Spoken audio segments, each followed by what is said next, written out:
The first shovel of earth struck the coffin with a sound Alpha King Nathan Blackthorne had never feared on any battlefield. Thud. Another followed, then another. Each one buried not only his Luna, but the last fragile hope that peace could ever survive without her. By tomorrow's sunset, 3 rival kingdoms were expected to cross Ironclaw's borders. Every scout agreed that once the invasion began, no treaty would stop the continent from drowning in another generation of bloodshed. If Eleanor's final dream truly died today, war would begin tomorrow, before the next moment changes everything. Take a second to subscribe if you love emotional werewolf romance stories where love outlives destiny itself. There is another unforgettable journey waiting beneath every moonlit sky. Now, let us return to the day the impossible began. Rain fell without mercy across the royal cemetery. Thousands of wolves stood in complete silence as Eleanor Ashmoon, the beloved Luna of Ironclaw, disappeared beneath white lilies and dark soil. Nathan never lowered his eyes. He refused to look away from the woman who had carried hope through years of unbearable illness. His wolf remained silent, not sleeping, grieving. A royal messenger suddenly galloped through the cemetery gates, his horse exhausted beyond reason. He dismounted before the fresh grave and fell to one knee. "Your Majesty," Nathan answered without turning. "It can wait." The messenger struggled to steady his breathing. "It cannot. The Stormvale army has withdrawn." For the first time since Eleanor's passing, Nathan looked up. "Withdrawn? King Cedric canceled the invasion an hour ago." "Why?" The messenger swallowed hard before producing a sealed parchment. "It arrived this morning. The king says it was written by Queen Eleanor." Nathan stared at the familiar silver wax seal pressed into the letter. A crescent moon, the very seal they had buried with her. Long before the kingdoms whispered that Queen Eleanor still wrote from beyond the grave, she had already accepted that her own time was running out. The royal physicians called it moonfade sickness, an ancient illness so rare that no alpha healer had ever discovered a cure. It did not kill quickly. It erased life one quiet season at a time. First came the constant exhaustion, then trembling hands, then nights when breathing itself became a battle. Yet Eleanor feared none of those things. She feared leaving unfinished kindness behind. Every sunrise began before the palace awakened, while servants prepared royal breakfasts and generals gathered around maps predicting the next inevitable war. Eleanor wrapped herself in a simple blue-gray cloak and walked toward the forgotten Eastern Library hidden beneath Ironclaw Castle. Few even knew it existed. Its stone corridors smelled of parchment, cedar, and candle wax, preserved for centuries. Only one woman waited there every morning, archivist Miriam Holloway. The elderly librarian had served 3 generations of monarchs. She slowly rose from her desk as Eleanor entered. "You should still be resting, Your Majesty," Eleanor smiled gently. "I will rest soon enough." "There is too much work left." Miriam lowered her eyes. She hated hearing those words because both women understood exactly what Eleanor meant. It had become their greatest enemy. Rows of empty parchment already covered the long oak table. Fresh ink, wax seals, bundles of carefully folded maps, dozens of names, kings, queens, generals, village elders, former enemies, even orphanage caretakers. Miriam quietly asked, "How many today?" Eleanor picked up her silver fountain pen. "As many as my hands allow." The scratching of ink across paper soon became the only sound inside the ancient chamber. She wrote slowly, never hurried. Every sentence felt personal. Each letter addressed someone by name, not by title. She remembered birthdays, lost children, old promises. Conversations held years earlier beside hospital beds, burned villages, and peace negotiations that had ended in failure. No two letters were alike. One began with forgiveness, another with gratitude, another with a memory only the recipient could possibly recognize. Miriam watched in silence. "You remember everything." Eleanor never looked up. "People remember being seen. That is different." By afternoon, her fingers trembled too violently to continue. Tiny drops of blood stained one corner of the parchment, where her illness had cracked the skin around her knuckles. Miriam reached for the papers. "I can finish them." Eleanor gently covered the unfinished letter. "No. They must hear my voice." She waited until the shaking eased, then continued writing. Several hours later, footsteps echoed through the library. Courier Elias Rowan entered carrying worn leather satchels. Unlike royal messengers who delivered decrees with banners and trumpets, Elias traveled unnoticed. He knew every mountain trail, every forgotten village, every hidden border crossing. He bowed respectfully. "Another collection?" Eleanor nodded. "Are the locations prepared?" "They are." Elias unrolled an enormous map across the table. Tiny silver circles marked nearly every kingdom on the continent. Each circle represented a hidden cache, an abandoned chapel, a lighthouse, a monastery, a mountain shrine, a village library, places unlikely to attract soldiers. Eleanor carefully placed finished letters into separate wooden boxes. Each box carried only a single instruction: "Do not open until hope is in danger." Elias secured every box with extraordinary care. "If I fall, they must still arrive. They will.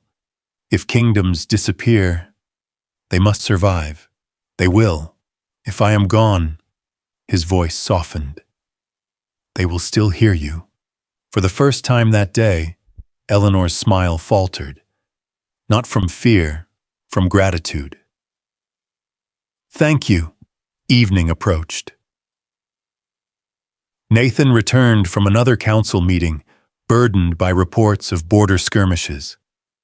He found Eleanor sitting alone beneath the palace greenhouse, watching moonflowers bloom beneath silver light. She quickly covered several folded papers beside her. Nathan noticed. "What are you hiding?" She laughed softly. "If I told you, they would no longer be surprises." He sat beside her. "You have been working too hard." "I have. You promised the physicians.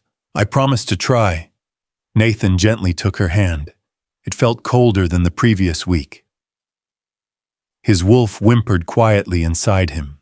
He knew the illness was winning. "I would trade every kingdom for one more lifetime with you." Eleanor rested her head against his shoulder. "I know." They remained silent. Neither wished to say aloud what both already understood. Above them, thousands of stars slowly appeared. Eleanor finally whispered, "Promise me something. Anything. If one day I cannot walk beside you, keep walking." Nathan immediately shook his head. "I refuse." "You cannot refuse tomorrow forever." His jaw tightened. "I am an alpha. You are my husband first." Tears threatened to rise. He looked away before she could see them. Later that night, after Nathan had fallen asleep beside her, Eleanor quietly returned to the hidden library. One final task remained.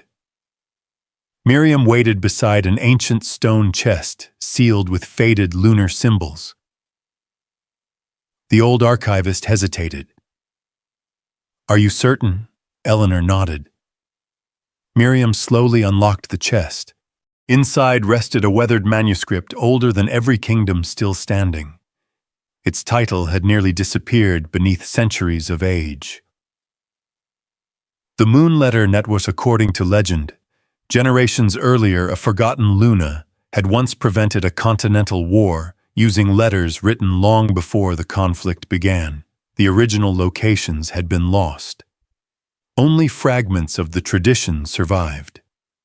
Eleanor carefully placed her own letters inside newly prepared compartments built beneath the ancient shelves. Hundreds already rested there. Hundreds more waited across distant kingdoms. The old network had been reborn. Miriam traced one faded sentence carved inside the chest. When swords fail, remembered words shall cross every border the living cannot. Neither woman spoke. The silence carried the weight of prophecy. Eleanor closed the lid. If they remember kindness, perhaps they will forget war. Outside, the castle bells announced midnight. Far away, armies continued sharpening weapons. Kings planned invasions. Generals counted soldiers. None of them realized that the greatest defense against the coming wars was not being forged inside an armory. It was drying quietly as ink upon parchment. Weeks later, Eleanor's strength diminished even further. Some mornings she could write only a single page. Other mornings, only a single sentence. Yet she never stopped. By the time moonfade sickness finally stole her final breath, more than 300 sealed letters had already begun waiting across the continent. Patient, silent, faithful, prepared for moments no one else could yet imagine. And somewhere beyond Ironclaw's borders, the very first unopened letter had just reached the hands of a king who still believed Eleanor was alive. He stared at the unmistakable silver crescent wax seal, then slowly broke it. Without realizing, he had just opened the first chapter of the Luna's final miracle. The crackling of the fireplace was the only sound inside Stormvale Castle. King Cedric Stormvale stood alone in his council chamber, staring at the letter he had already read 6 times. Its parchment had begun to curl at the edges. Its silver crescent seal lay broken beside an untouched goblet of wine. Outside the windows, 50,000 soldiers waited for the command to march against Ironclaw. Inside, one woman's handwriting had stopped an entire war. Nathan Blackthorne crossed the chamber in silence. He had ridden through 2 nights without sleep after receiving Cedric's unexpected invitation. The Alpha King expected negotiation, perhaps another trap. Instead, Cedric quietly handed him the letter. "I think you should read what your wife wrote to me." Nathan recognized Eleanor's graceful script instantly. His hands trembled before he unfolded the parchment. The first line stole his breath. "Dear Cedric, if you are reading this, I have already returned to the moon." Nathan closed his eyes. Her voice echoed so clearly in his mind that it felt as though she stood beside him once again. He continued reading. "You once told me that every king fears becoming the villain in another mother's story. I never forgot." Cedric spoke softly. "I said those words 12 years ago."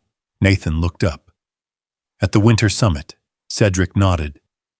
"We negotiated for 3 days. Nothing was accomplished." Nathan remembered. The summit had been declared a complete failure. Apparently, Eleanor had disagreed. Cedric continued. "She remembered something I barely remembered saying myself." Nathan returned to the letter. "Before you order another invasion, walk through your capital after sunset. Count how many windows still keep candles burning for sons who never came home. Then ask yourself whether another victory will truly honor them." The room fell silent. Cedric finally whispered, "I walked. I counted. There were more candles than I could bear." Nathan slowly lowered the letter. "So you canceled the invasion." "I buried my pride before I buried another generation." For a long moment, neither king spoke. Years of hatred suddenly seemed unimaginably small. Cedric approached an old wooden cabinet. Inside rested dozens of carefully preserved objects, broken medals, children's drawings, a faded blue ribbon. He removed a tiny carved wooden wolf. My grandson carved this. He died before finishing it. Nathan accepted the unfinished figure. Its rough edges reminded him of every family war had interrupted. Cedric sighed. Eleanor reminded me that unfinished things still matter. The Alpha King felt his mate bond stir deep within his soul, not with the fierce electricity of destiny's first awakening, but with something gentler, warmer. It felt like standing beneath moonlight after years of endless storms. His wolf released a low, primal purr, not from triumph, from recognition. Eleanor's spirit still moved through the world she had loved, not by magic, by memory. Cedric reached for another sealed envelope. I was not the only one. Nathan frowned. There are others. Cedric smiled faintly. Far more than you realize. Within hours, they began traveling together. Their first destination was Frosthaven. Queen Isabella welcomed them without ceremony. She had already prepared tea and another letter. I knew you would come eventually, she said. Nathan accepted the parchment. This one had been written 5 years earlier.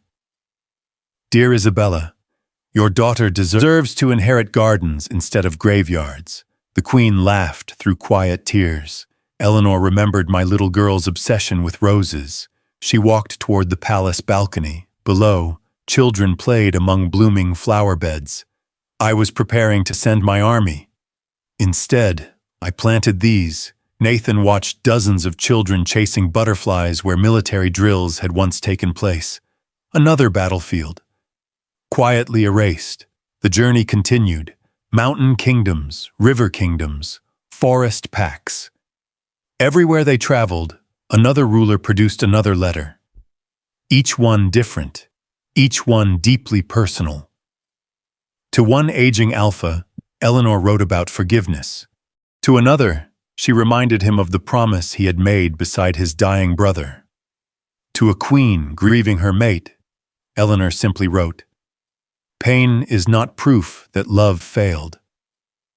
Nathan paused over those words. His chest tightened. Pain is not proof that love failed. He whispered the sentence aloud. Again and again, for the first time since Eleanor's funeral, he allowed himself to cry. Not because she was gone, because she had never truly stopped loving the world. Weeks passed. Every letter uncovered another invisible thread connecting kingdoms that had believed themselves strangers. Nathan finally understood. Eleanor had never tried to negotiate peace through politics. She had written directly to the hearts of those forced to make impossible choices. No council could compete with that. No army could conquer it. Yet not everyone celebrated the miracle. Far away inside the Ironclaw capital, Duke Malric Voss stood before a blazing fireplace. A frightened courier knelt before him. Our spies confirmed it. The letters are real. Malric's expression darkened. How many? We do not know, but every kingdom appears to have received at least one. The Duke slowly crushed a wineglass in his hand. If kings stop fearing one another, they will stop needing men like us. He turned toward the shadows. Another figure emerged, towering, scarred, wrapped in black steel armor. Warlord Garrick Bloodfang.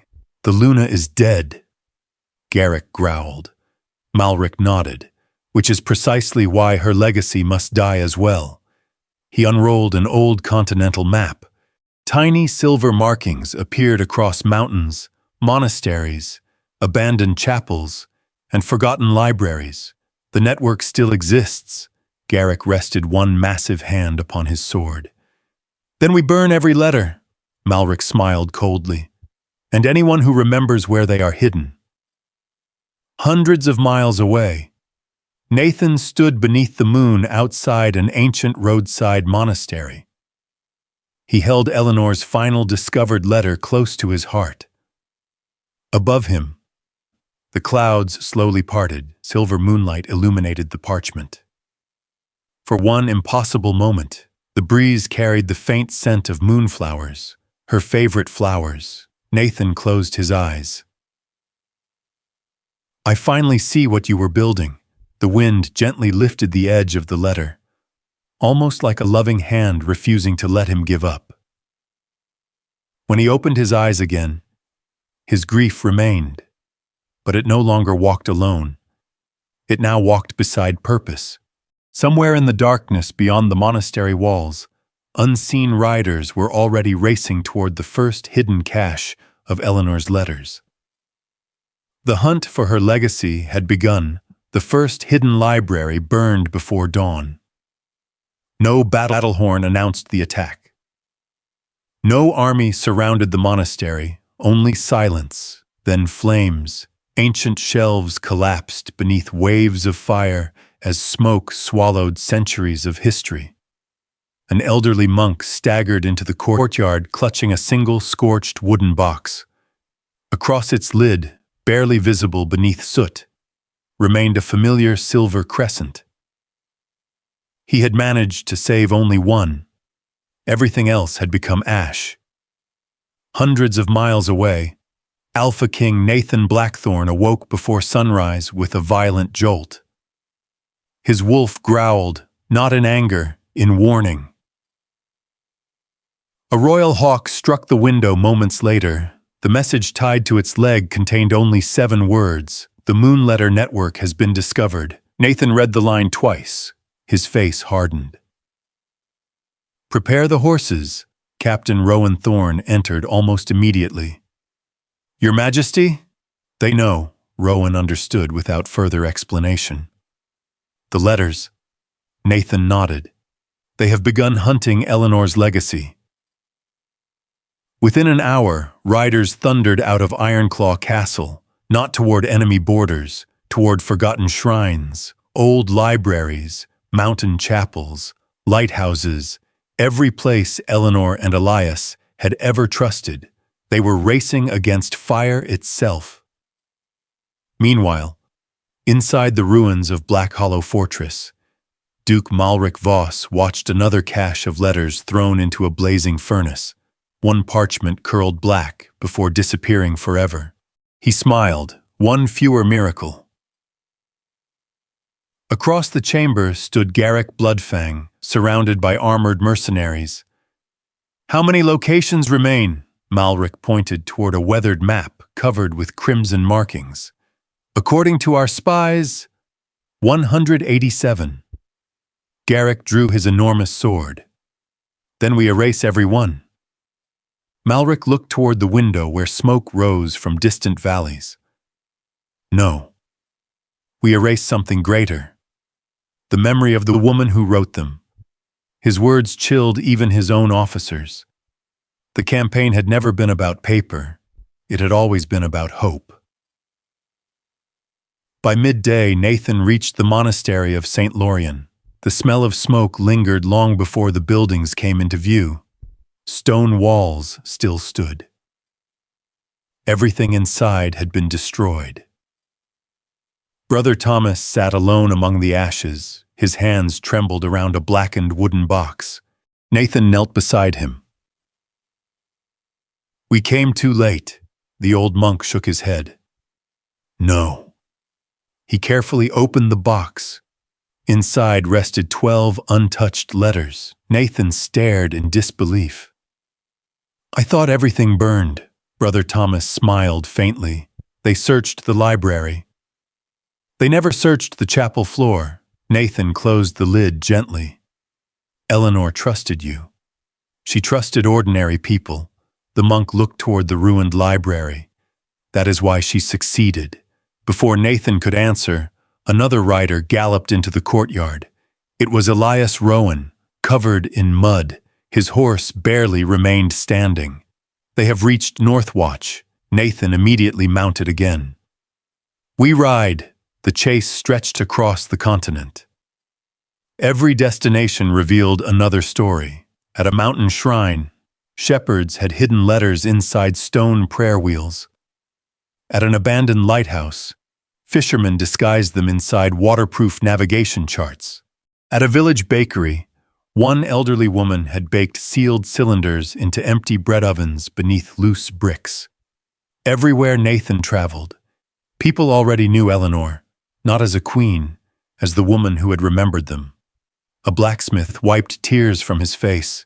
She wrote after my son died. I never answered. You did, Nathan replied softly. You chose not to hate. Another village elder handed Nathan a sealed envelope.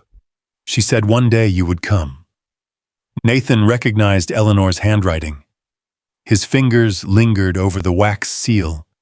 He wanted desperately to open it. Instead, he slipped it inside his cloak. Some promises deserved the proper moment. 3 nights later, the pursuit ended at Moonglass Pass. Snow covered the cliffs. Moonlight reflected from frozen stone like silver mirrors. Nathan's scouts halted. Captain Rowan raised one hand. They're here. Across the valley stood Garrick Bloodfang's mercenary army, thousands. Behind them, 3 wagons, each overflowing with confiscated letters. Nathan's heartbeat slowed. So many voices, so many chances for peace, about to vanish. Warwick rode forward. You came exactly as expected, Nathan answered calmly. You hunted a dead woman. I hunted weakness. No, Nathan said quietly. You hunted what you feared. Garrick laughed. I fear nothing. You fear a world that no longer needs monsters. The warlord's smile disappeared. He raised his sword. Burn them! Torches flew toward the wagons. Nathan moved instantly. So did everyone else. King Cedric charged from the western ridge. Queen Isabella's cavalry descended from the eastern cliffs. Mountain clans emerged behind the mercenaries. Forest packs blocked every escape route. Kings who had once marched against one another now fought shoulder to shoulder, not because Nathan had commanded them, because Eleanor had written to them. Steel clashed. Snow exploded beneath charging wolves. The valley shook beneath thousands of roaring warriors. Nathan leaped directly toward the first wagon. A mercenary intercepted him. One strike, disarmed. Another lunged. Nathan turned, blocked, countered. The soldier collapsed unconscious. Nathan refused to kill. Every motion reflected the lesson Eleanor had spent years teaching without ever lifting a sword. Garrick attacked with terrifying force. Their blades collided. Again, again, again. The impact echoed through Moonglass Pass. You've grown soft, Garrick roared. Nathan answered through clenched teeth. I've grown wiser. The warlord unleashed relentless blows, heavy, savage, fueled by fury. Nathan yielded only enough ground to shield the wagons behind him. His wolf surged beneath his skin. Golden light flickered inside his amber eyes. The ancient mate bond awakened once more, not through scent, not through touch, through memory. He remembered Eleanor laughing beneath moonflowers, writing until her hands bled, smiling despite unbearable pain. Every memory became strength. A deep, primal purr resonated through his soul, warm, steady, unbreakable. Silver light erupted around Nathan's body. The snow itself shimmered. Behind him appeared the immense spectral wolf that had watched over Eleanor since the day of her passing. Its luminous eyes swept across the battlefield, not with rage, with judgment. Mercenaries froze. Several dropped their weapons. Others fell to their knees, weeping without understanding why. The spirit never attacked. Its presence alone shattered fear. Garrick staggered backward. What is this? Nathan stepped forward. The future she believed in. Their swords met one final time. Nathan twisted. Garrick's blade flew into the frozen river. Silence followed. The warlord collapsed to one knee. Across the battlefield, Surviving mercenaries surrendered one after another. The wagons remained untouched. Every rescued letter still waited inside.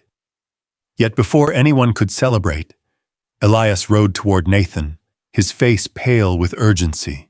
"My king." Nathan turned. "What happened?" Elias swallowed hard. "There is one final cache." "The largest Eleanor ever prepared." Nathan frowned. "Where?" Elias looked toward the distant mountains, then quietly answered. "Hidden beneath her own tomb." The cemetery stood exactly as Nathan remembered it. White lilies still surrounded Eleanor's grave. Morning mist drifted quietly across the hills. Nothing had changed, except him. For months he had visited this place carrying only grief. Today, he carried purpose. Captain Rowan, King Cedric, Queen Isabella, Archivist Miriam, and Courier Elias followed several steps behind, instinctively lowering their voices as though Eleanor herself might still be listening. No one touched the grave. No one spoke. Finally, Miriam stepped forward. "There is something I never told you." Nathan looked at the elderly archivist. "You promised her." Miriam nodded. "I did. She ordered me to remain silent until only one letter remained." Elias carefully placed a weathered wooden box upon the grass. It was simple, unadorned. No jewels, no royal markings, only a single silver crescent carved into its lid. Nathan recognized the craftsmanship immediately. Eleanor had carved it herself during the first year of their marriage. His hands hesitated above the box. "What is inside?" Miriam answered softly. "Her last letter." "For me? No. For the king you would become." Silence settled over the cemetery. Nathan slowly opened the lid. Inside rested one envelope. Nothing else, no treasure, no crown, no secret treaty, only a single folded letter sealed with Eleanor's familiar silver wax. His fingers trembled as he broke the seal for a long moment. He could not force himself to read. Then his eyes found the first line. "My dearest Nathan, if these words have reached your hands, then you have already accomplished something I prayed would happen. You chose to keep searching instead of surrendering to despair." Nathan closed his eyes. Her voice lived inside every sentence, steady, gentle, unmistakably Eleanor. He continued, "I know you. You will blame yourself for every day I could not stay beside you. Please do not.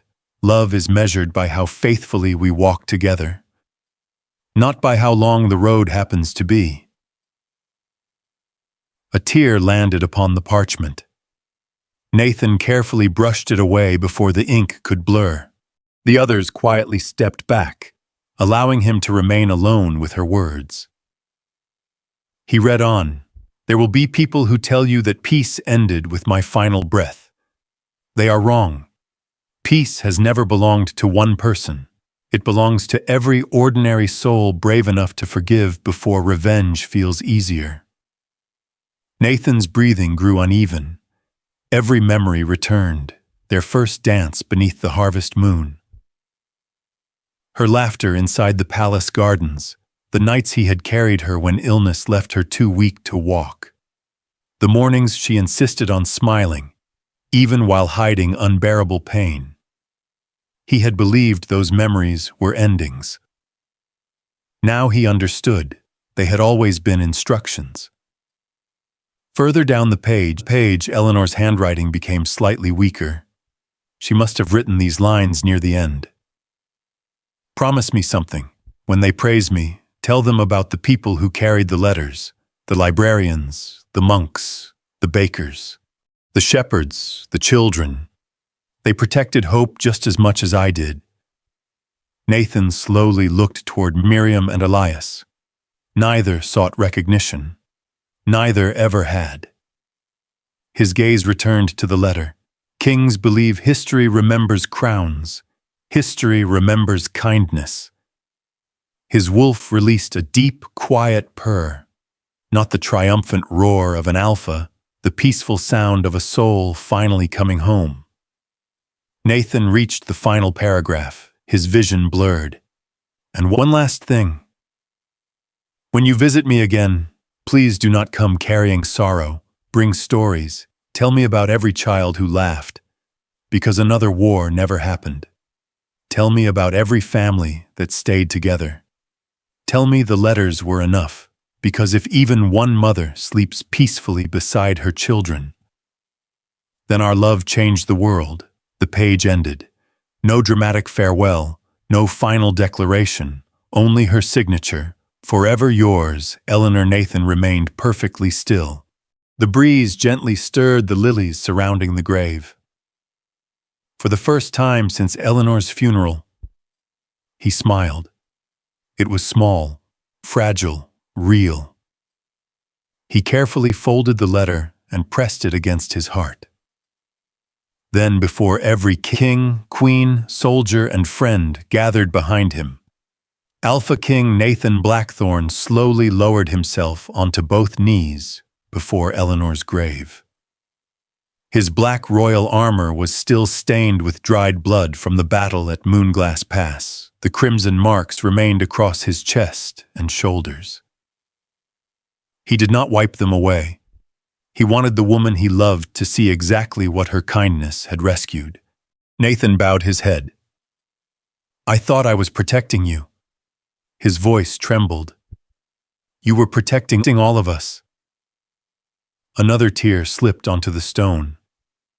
I spent years trying to build peace with strength. You built it with letters. I ruled kingdoms. You reached hearts. His shoulders shook. I should have listened sooner. The wind answered with gentle silence. Then footsteps approached. Captain Rowan knelt first, then Cedric, then Isabella, then Miriam, then Elias. One by one, every ruler who had received Eleanor's letters lowered themselves to one knee before her grave. Not because protocol demanded it, because gratitude did. Moments later, royal guards escorted Duke Malric Voss and Warlord Garrick Bloodfang into the cemetery. Their hands were bound. Their proud expressions had vanished. They stared in disbelief at the gathering before a simple gravestone. Malric laughed bitterly. So this is victory? Nathan rose slowly. No, this is remembrance. Garrick glared at him. You should execute us. Nathan met his eyes calmly. Eleanor spent her final years proving that every life can still choose differently. He looked toward the assembled rulers. My sentence is this. Duke Malric Voss and Warlord Garrick Bloodfang shall never again command soldiers. They shall spend the remainder of their lives rebuilding every library, monastery, orphanage, and village destroyed during their campaign against the Moon Letter Network. They will copy every surviving letter by hand. They will preserve them for future generations. They will ensure that the words they tried to burn will outlive them. The cemetery fell silent.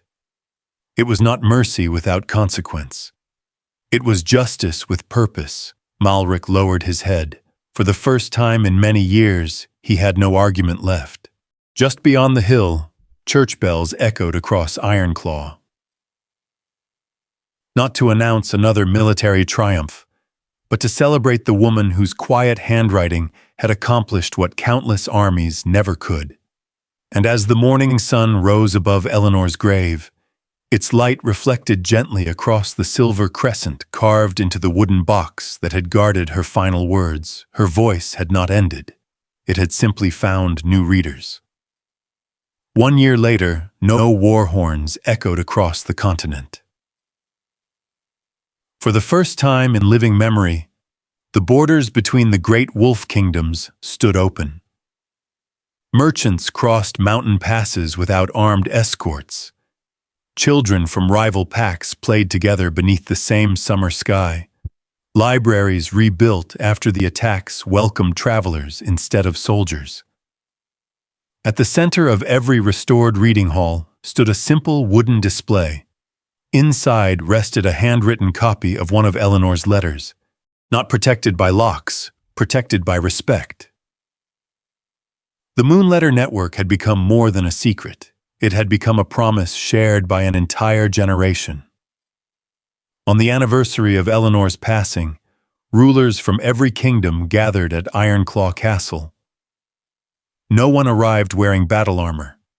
No one brought an army. Instead, each king and queen carried a single sealed letter, not written by Eleanor, written by themselves, inspired by her example.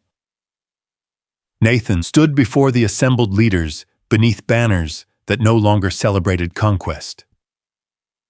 Alongside Ironclaw's royal crest flew the silver crescent that had once sealed Eleanor's final messages. He looked across the hall and saw former enemies speaking as lifelong friends.